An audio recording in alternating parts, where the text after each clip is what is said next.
Democratic Senator Chris Van Hollen traveled to El Salvador to push for the release of Kilmar Abrego Garcia.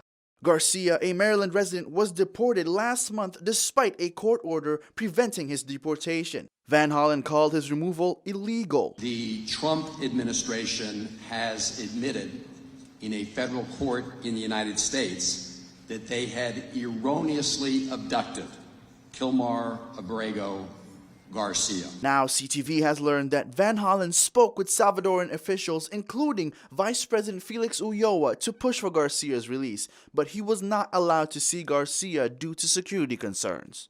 Yesterday, when I met with the Vice President of El Salvador, I asked him not to be complicit in the Trump administration's law-breaking and to release Mr. Abrego Garcia.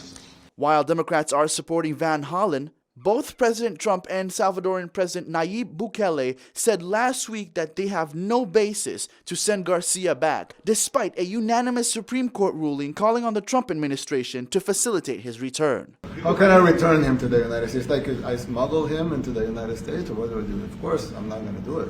The White House insists Garcia has ties to MS-13, an international criminal gang, but his attorneys say the government has provided no evidence of that. In fact, the judge in the case has said they've not provided substantial or any significant evidence to back up their claim. Garcia remains detained in the Terrorism Confinement Center, a notorious gang prison in El Salvador. Noel James, CTV News.